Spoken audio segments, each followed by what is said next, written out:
अल्लाह के नबी सल्लल्लाहु अलैहि वसल्लम निकाह के बारे में क्या कहते हैं वो सबसे पहले सुनिए। निकाह, अल्लाह के नबी कहते हैं, सही मुस्लिम की हदीस, तुम में से जो शख्स भी इस्तिताअत रखता है वो निकाह कर ले।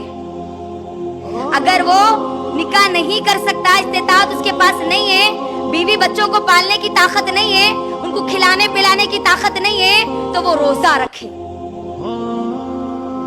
क्योंकि ये दो चीजें ऐसी है जो हमारी शर्मगाहों की हिफाजत के लिए जरूरी है। निकाह ये एक वाहिद जरिया है मेरी बहनों, याद रखना, हमारी शर्मगाहों की हिफाजत के लिए। निकाह नहीं कर सकते, बीवी को खिलाने की ताकत नहीं है, बच्चों को पालने की ताकत नहीं है, तो अल्लाह के नबी ने कहा कि रोजा रखो, क्योंकि रोजा हमको बुराइयों से रोकता है। और अल्लाह के नबी ने क्या कहा? निकाह मेरी सुन्नत है, निकाह मेरी सुन्नत है। नबी सल्लल्लाहु अलैहि वसल्लम की सुन्नत है निकाह, और जो मेरी सुन्नत पर अमल नहीं करेगा वो मुझ में से नहीं, बोले अल्लाह के नबी, वो हम में से नहीं है। निकाह हमारे माहौल और माशरे की जरूरत है, इंसान की जरूरत है, ये इबादत है ये निकाह। अगर निकाह को आज जिस तरीके से मुश्किल कर दिया गया और जिना को आसान कर दिया गया, तो अपनी ख्वाहिश को पूरा करने वाले, अपनी जरूरत को पूरा करने वाले जो लोग हैं, अगर उनको हलाल तरीके से वो चीज नहीं मिलेगी तो वो हराम रास्ते ढूंढेंगे। आज आप देख लीजिए, निकाह मुश्किल हो गया, किसी का निकाह होना मुश्किल हो गया। निकाह जरूरत है, जरूरत है। जब कोई लड़का या लड़की निकाह की जरूरत महसूस करे, उसी वक्त उसका निकाह कर देना चाहिए। लेकिन निकाह को हमने मुश्किल बना दिया, जिसकी वजह से आज जिना आसान हो गया, निकाह महंगा हो गया, जिना सस्ता हो गया। निकाह के लिए आज करोड़ों रुपयों की जरूरत पड़ गई और जिना के लिए सिर्फ 500 या 1000 की जरूरत पड़ गई। याद रखना, अगर तुम्हारा बेटा तुमसे कहे या तुम्हारी बेटी तुमसे कहे कि मुझे निकाह करना है, और आप उनको अगर रोकेंगी, ये दुनिया की चीजों की वजह से, दुनिया की ख्वाहिशात की वजह से, रस्म रिवाज की वजह से, और वो निकाह के बजाय जिना कर ले, क्योंकि उसको तो अपनी जरूरत पूरी करनी है, हलाल तरीके से अगर तुम करने नहीं दोगी तो हराम रास्ते जरूर ढूंढ के निकाल लेगा। जब वो जिना करेगा या करेगी, उसमें उसके निकाह में जितने लोग रुकावट में थे, यानी माँ रोक रही थी, बाप रोक रहा था निकाह के लिए, भाई रोक रहा था, बहन रोक रही थी, तो उसने जो जिना किया ना, उसका गुनाह इन सब को भी मिलेगा। याद रखना, इन सब को भी मिलेगा। तो इसीलिए मेरी बहनों, निकाह को आसान करो, निकाह को आसान करो। और ये निकाह को मुश्किल करने वाली हम औरतें हैं आज। औरत ही औरत की दुश्मन है आज। अब ये जो सासू माए ना, जो मर्द बन गए ना घर में, उन्होंने बहू को ढूंढने जाते ना, तो कैसा बोलते? राजा हर चीज देखते अभिनो। बहू, अरे थोड़ी हाइट कम है जी, थोड़ा कलर कम है जी, हमको फेयर होना था, very very very very fair होना था, थोड़ी नाक ऐसी है, थोड़ा उनकी अम्मी है कि नहीं, वो अम्मी के जैसी बच्ची नहीं है। अब यही सास और इनकी बेटी का अगर रिश्ता है, बहू ढूंढ रहे तो ये सब चीजें देख रहे थे, बेटी के लिए रिश्ता आया, और अगर कोई बोले थोड़ा कलर कम है ना जी, बोल तो क्या बोलते? या मजलूम बन जाते अब लोग।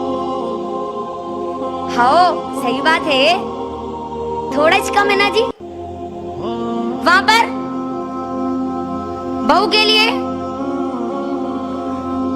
Very very very very fair होना था, बेटी के लिए थोड़ा कम है जी, थोड़ी हाइट कम है। नहीं, अल्लाह अकबर। याद रखो मेरी बहनों, ये जो दोगलापन हमारे अंदर आ गया ना, औरत के अंदर, दो रुखापन निकाल के फेंको इसको, क्योंकि अल्लाह के नबी सल्लल्लाहु अलैहि वसल्लम की हदीस है, लानत है ऐसी औरतों पर जो दो रुखी होती है। लानत है, लानत। और याद रखो, लड़कियां पैदा होती है, बनाई नहीं जाती, मैन्युफैक्चर नहीं की जाती जो तुम उनको नाम रख रही हो। आज जो बोलते ना बेटे के लिए हमारे बच्चे की हाइट 5.6 है, बच्ची की हाइट 5.5 रहना कहते, और उनको फुल चमकती हुई होना कहते। अब उनको अगर हाइट जितनी बोले उतनी होना ना उनको, और जितना बोले fair, very fair, milky fair, जो बोले फेयर, वो पूरे फेरा मिल जाते। किसमें मालूम? ट्यूबलेट में। अपने बेटे की शादी ट्यूबलेट से कराओ, फिर सब मिल जाते, तुम्हारी पूरी ख्वाहिशां पूरे होते। याद रखो, लड़कियां पैदा होती है, बनाई नहीं जाती। तुमको किसी ने हक नहीं दिया कि वो किसी औरत पर नाम रखे, किसी लड़की पे नाम रखे। आज हम कितने नाम रखते हैं, अल्लाह अकबर। माहौल और माशरे में नहीं हो रही है चीजें, बोलिए।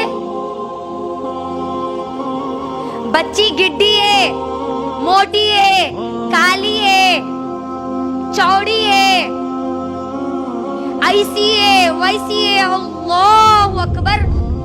आपको किसने हक दिया मेरी बहनों? किसने हक दिया आपको किसी पर नाम रखने का? अगर लड़कियां बनाई जाती तो पहले खुद आप अपने आप को बना लेती। सुनो, सफिया रजी अल्लाह ताला अन्हा और आयशा रजी अल्लाह ताला अन्हा के दरमियान जो बात हुई थी, जिसको अल्लाह के नबी ने सख्त नापसंद किया। एक मर्तबा अल्लाह के नबी सल्लल्लाहु अलैहि वसल्लम आयशा रजी अल्लाह ताला अन्हा के सामने सफिया रजी अल्लाह ताला अन्हा की बहुत तारीफ करते हैं। सफिया रजी अल्लाह ताला अन्हा जो नबी सल्लल्लाहु अलैहि वसल्लम की बीवी है, वो नस्लन यहूदी थी, यहूदन थी, वो नस्लन बहुत खूबसूरत थी माशाअल्लाह। आयशा रजी अल्लाह ताला अन्हा कहती है, क्या आपको सफिया के अलावा और कोई नहीं दिखते? सफिया तो ऐसी ऐसी है। आप देखिए मेरे हाथ को, उन्होंने जुबान से नहीं कहा, सफिया तो ऐसी ऐसी है, यानी कम खद है। अल्लाह के नबी सल्लल्लाहु अलैहि वसल्लम का चेहरा पूरा लाल हो जाता, लाल। और अल्लाह के नबी सल्लल्लाहु अलैहि वसल्लम कहते, ऐ आयशा, तूने इतनी कड़वी बात कही, इतनी कड़वी बात कही, इतनी कड़वी बात कही कि अगर तेरी बात को समंदर में डाल दिया जाए तो पूरा का पूरा पानी कड़वा हो जाएगा।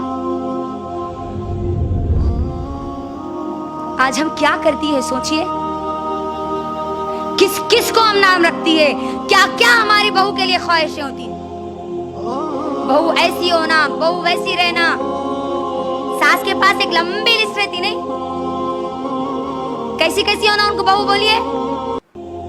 दुबली रहना, गोरी रहना, लंबे बाल वाली रहना, पतली कमर वाली रहना, बोलते नहीं? लंबी लिस्ट रखते। और बहू की एक ही ख्वाहिश, नहीं? क्या? बोलो जोर से। सास नहीं होना। अब गौर करो, आज हमारी जो लड़कियां जो चाहती है ना कि सास नहीं रहना, क्यों कहती है मालूम है? सास के पास दीन नहीं रहने की वजह से वो लड़कियां ऐसा कहती है। अगर सास दीनदार होगी तो मैं नहीं समझती कि कोई भी दीनदार लड़की ये चाहेगी कि उसकी सास ना हो। हर दीनदार लड़की ये चाहेगी कि उसकी सास हो, ताकि वो उनकी खिदमत करके जन्नत को हासिल कर ले, अपनी आखिरत बना ले।